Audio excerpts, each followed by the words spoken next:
Bon allez, c'est parti pour un nouvel épisode, troisième épisode sur notre Honda XLS rénovation cadeau de mon fils. Aujourd'hui, on s'attaque au bas moteur. Vous allez voir, il y a encore des surprises. Des grosses. Allez, c'est tout de suite, c'est maintenant. On y va.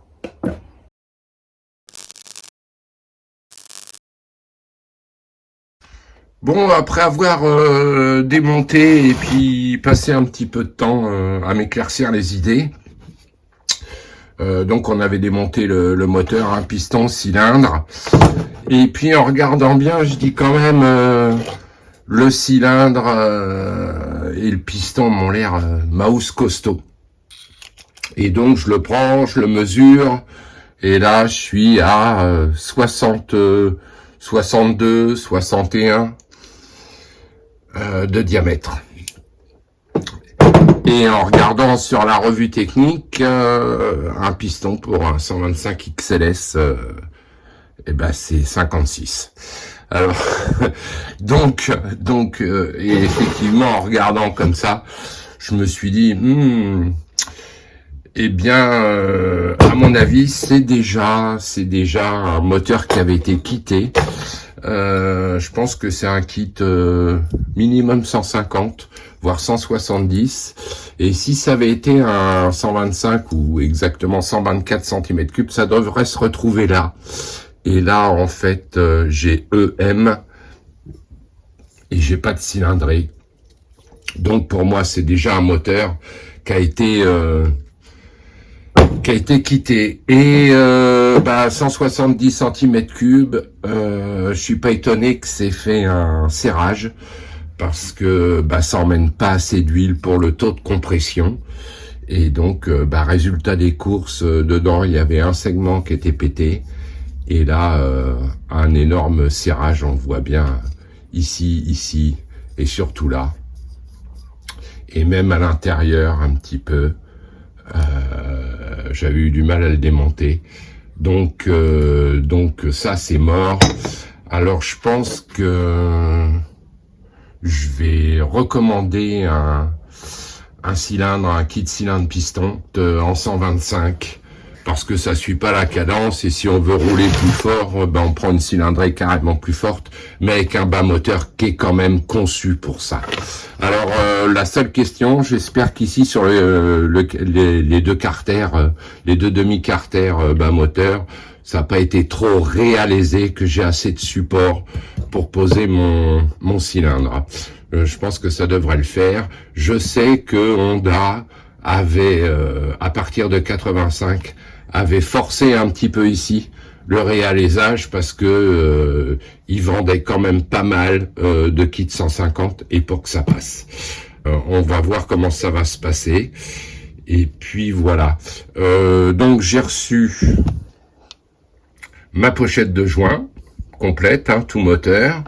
Et puis là, j'attends, hélas, j'attends toujours maintenant mon ressort de kick pour pouvoir faire leur montage. De toute façon, avant de faire leur montage, il va falloir passer au nettoyage. Allez, on y va pour le nettoyage. Pour le nettoyage, on va enlever tout ce qui s'enlève, bien sûr. Donc on va retirer l'axe.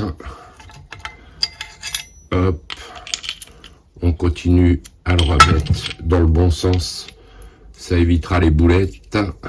Voilà, tac et tac. Voilà, on a notre axe complet. Ici, je vais bien gratter tous les plans de joint, bien refaire à neuf, bien tout nettoyer, et puis on va regarder. Visiblement, les roulements sont nickel. Pour le coup, ça c'est pas mal. Et puis, on va peut-être finir par retrouver un bout de ressort.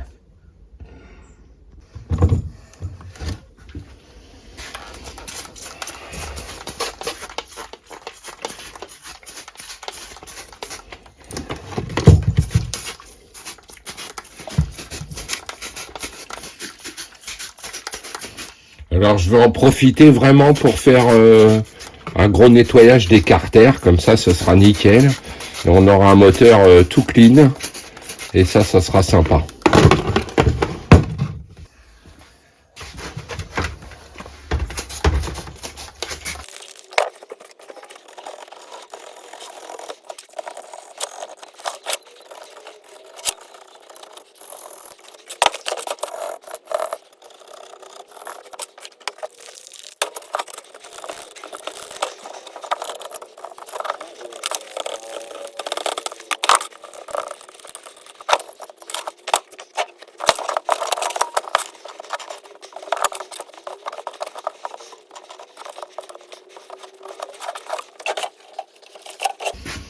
Alors surtout là, je vais bien soigner tout ce qui est plan de joint. Vraiment essayer de tout enlever les vieux joints. En faisant attention à pas attaquer le métal pour éviter les fuites. Surtout en bas du moteur.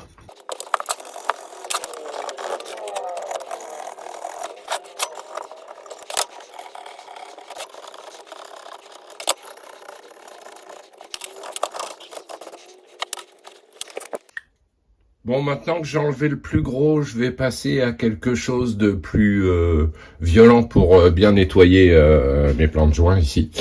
Je vais prendre ma brosse rotative, mais on prend une brosse avec du fil, c'est une métallique, mais c'est du laiton pour pas attaquer l'acier. Le carénage, je sais pas si c'est en acier, d'ailleurs ça pourrait être de l'acier, ça doit être de l'alliage, mais pour pas que ça le bouffe, et j'appuie pas, juste je passe pour pouvoir enlever vraiment les restants de joints. Allez, c'est parti.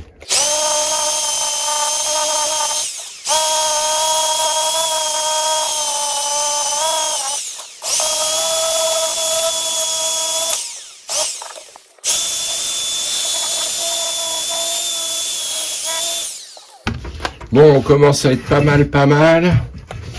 On refait un nettoyage, ça va enlever les derniers morceaux. Bien faire dans les petits trous des vis. Ça va ramollir les dernières merdouilles, si je puis dire.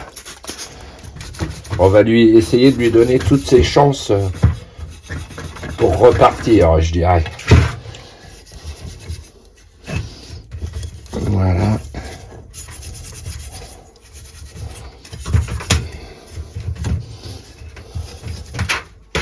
On arrive toujours à en retrouver.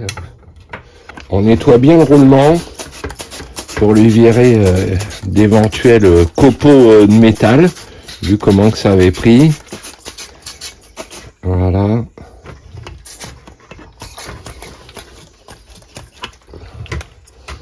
C'est super. Hop là, reviens ici. Voilà. Ok, super. Alors c'est vraiment le boulot, je dirais, fastidieux, mais important, quoi. Faut repartir, tant qu'à s'être donné du mal à l'ouvrir, ça serait dommage de repartir. Faut repartir du mieux qu'on peut, en éliminant. J'ai pas retrouvé de bout de ressort, mais j'ai retrouvé, sans beaucoup de petites parties métalliques, des copeaux, de la brisure. Ici, j'en ai là dans le coin. Ouais. Voilà. Typiquement. Voilà. Alors ça peut être effectivement, on sent bien la partie métal. Ça peut être effectivement un bout de ressort qui a été pulvérisé et puis mis dans les coins, quoi. Et ça serait dommage que ça remonte dans les roulements. Donc vraiment essayer d'éliminer au mieux tous ces trucs-là. Alors si vous vous demandez ce qu'il y a dans ma bouteille, c'est du nettoyant frein.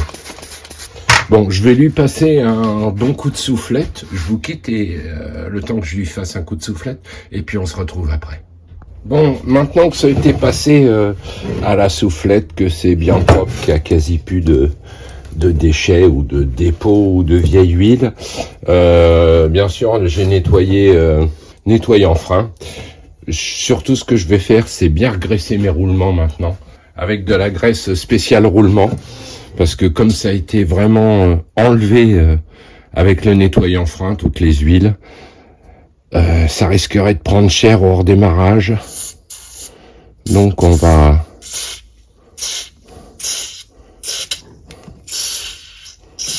pas lésiner là-dessus.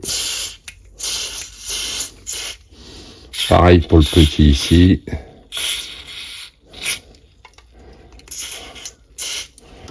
Voilà. Et on le fait aussi par l'autre côté. Voilà. j'ai essuyé ce que j'ai mis en trop. Ouais, et je suis nickel. Voilà. Donc je ferai la même chose pour celui-là. Je vais vous épargner, parce que c'est exact, sauf que j'ai plus de bordel, mais voilà. Donc enlever les joints, nanana, nanana. Mais ce qu'on va voir sur celui-ci que je vais faire, puisqu'il est démonté, ça serait dommage de ne pas se faire un joli petit nettoyage moteur, pour le coup, ici. Mais pour pas faire rentrer de la merdouille dans les roulements et toutes les parties sensibles, je vais tout simplement faire un cache avec du scotch de camouflage.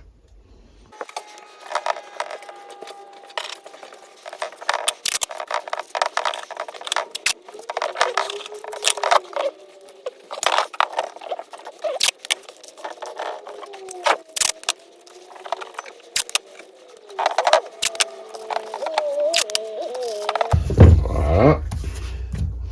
Ah, petit bout là.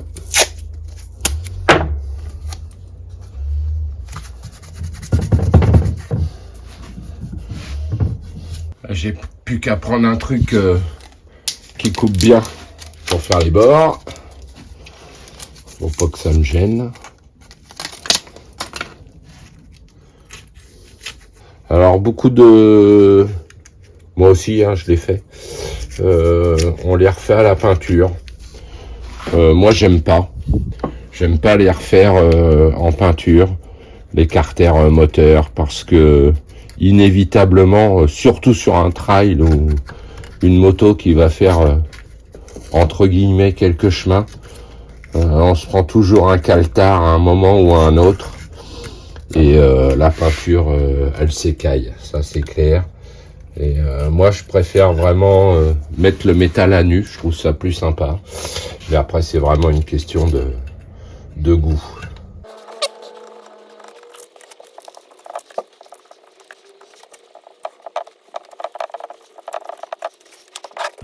Bon, et maintenant là je suis sur une surface bien plane, et ben il me suffit plus que à nettoyer ces beaux côtés. Je vais pas me prendre la tête. Là, il y a une vieille peinture dégueulasse. Je vais voir si elle saute ou voir ce que je fais.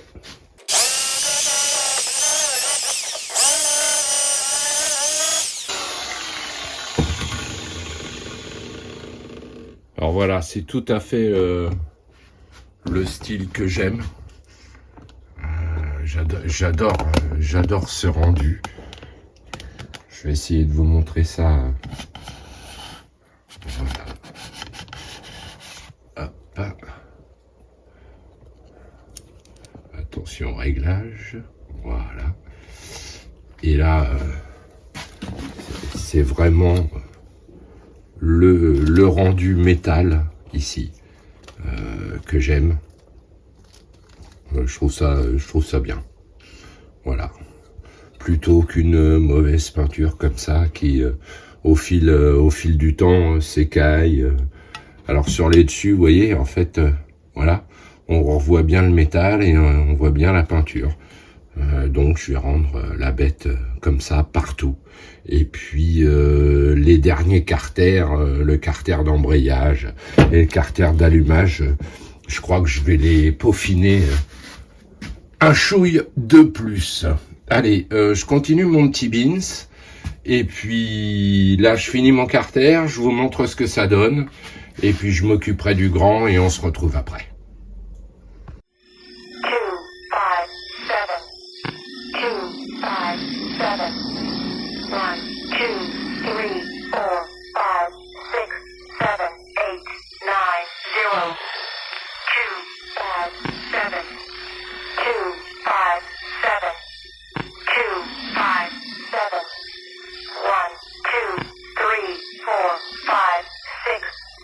Ok, voilà, c'est nettoyé profondément, je dirais. Il reste encore quelques petits interstices que je peux pas avoir avec la brosse, mais que je vais faire par la suite à la main, quand le moteur sera enfin que les carters seront réunis, ça sera plus facile. Voilà, on commence à avoir un résultat plutôt sympatoche. Je le libère de l'établi. Voilà.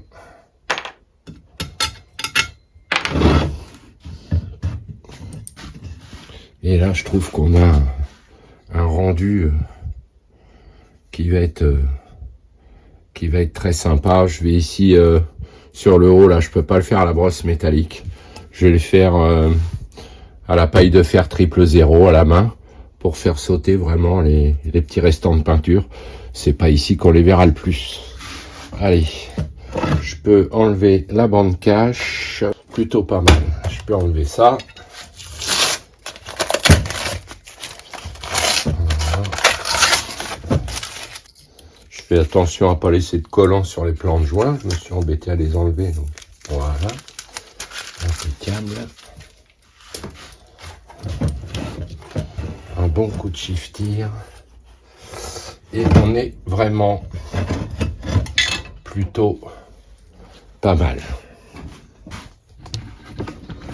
Voilà, je me retrouve avec quelque chose qui est vraiment propre, qui est vraiment graissé, qui est vraiment prêt à être monté. Là, c'est vraiment sympa. À l'intérieur, idem. On mettra juste avant leur montage un petit coup de graisse dans les roulements et un coup de soufflette pour enlever la poussière. Et là, on devrait repartir, si je puis dire, pour un tour. Je me cogne l'autre. Mon cylindre de 170 ou de 150 et mon piston, ça finira en déco. Je sais pas ce que je vais faire avec, mais ça fera peut-être une jolie lampe. Moi, j'attaque l'autre bas moteur. J'espère bien recevoir leur sort bientôt. De quoi l'inclure à la vidéo. Et comme ça, on pourra remonter nos deux demi-carters, les carters extérieurs, l'embrayage. Enfin bref, on remontera le bas moteur si je touche ce fameux ressort. Allez, on se retrouve après. Bien, j'ai nettoyé ma deuxième moitié de carter. J'ai commencé à lui donner vraiment l'aspect métal et enlever tout le fer. Bah là, j'attends mon ressort. On va regarder si jamais il arrive demain, ça serait bien. Comme ça, comme je vous ai dit auparavant, je remonterai tout le bas moteur et ce sera bouclé. Et puis là, je passe en commande. Donc un kit piston cylindre 125 cm3. On va pas dépasser la norme.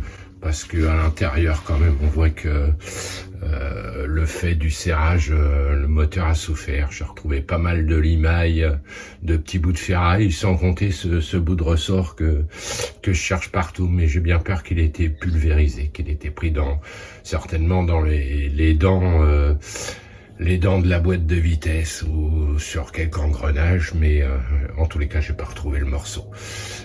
Après moult surveillance de l'intérieur du moteur. Voilà, donc j'ai fait mon petit nettoyage. Je vois encore un petit bout de joint là qui... Ah non, c'est pas un petit bout de joint. Ça c'est pareil. Qu'est-ce que c'est que ça? On dirait bien qu'il a pris un nion là. Ouais. Ou un nion. Ouais. Ça serait bien une chaîne qui aurait dérapé à un moment ou à un autre. La chaîne de distri, parce que pour être marqué comme ça, effectivement, ça a pris cher aussi de ce côté-là. Donc, vous voyez, comme je vous dis, vraiment, on va repartir sur une cylindrée plus que raisonnable, hein, plus que normale, parce qu'à mon avis, lui remettre une sucée à 150 cm3, la boîte ou le carter, ça va finir par descendre. Donc on va lui proposer une retraite à 124 cm3, c'est bien ce que je dis. Allez, je continue. Voilà, je viens de finir donc le nettoyage du carter gauche, du carter gauche de la machine. J'ai donc démonté la boîte de vitesse. C'était une drôle d'idée, mais pour nettoyer c'est mieux. Voilà, les fourchettes, les pignons et tout ce qui s'enchaîne et tout ce qui s'enchaîne et tout ce qui s'enchaîne et tout ce qui s'enchaîne et tout ce qui s'enchaîne. Seulement tout ce qui s'enchaîne, j'ai bien fait de démonter en fait, parce que c'est un des premiers, donc vraiment pas visible. Et là, aïe, très très bobo. Tu m'étonnes qu'on retrouvait du métal dans le moteur. Et là, là c'est grave. Ça a été bouffé jusqu'à la moelle. C'est dommage, c'est vraiment une moto qui a dû être martyrisée. Là, c'est la merdasse. C'est la merdasse à tel point que je ne sais pas. Je vais voir si je peux retrouver juste cette pièce ou une boîte de vitesse. Mais faut pas que ça chiffre trop fort quand même. Je ne sais pas. Faut que je regarde. Vraiment, elle a été super martyrisée. J'attendais mon ressort de kick. En attendant le ressort de kick, j'ai dit je vais bien nettoyer les engrenages de la boîte de vitesse. Tant mieux, mais mauvais karma quoi. Il y a des fois on gagne, il y a des fois on gagne pas. Comme quoi quand on en récupère une machine d'occasion ou si vous rachetez un moteur d'occasion, on sait jamais à 100% ce qu'il y a dedans. Je vais faire le tour sur Ternet. Là on est mal. On est mal. Voilà. C'est comme ça que va se terminer notre petite vidéo sur l'achèvement de notre moteur 125 XLS. Je vais y mettre le feu. Je recherche et puis on se tient au courant. D'ici là, j'aurai peut-être trouvé une autre buse à réparer. Où j'aurai les pièces et on va continuer. Je sais pas comment ça se passe, à moins que je trouve une boîte de vitesse entière à pas trop cher. Et puis dans ce cas-là, je me prendrai pas la tête comme ça. Hop, je remets tout dans le bousin et c'est terminé. Allez, on va conclure comme ça. Je crois que pour aujourd'hui, ça va pas être mal.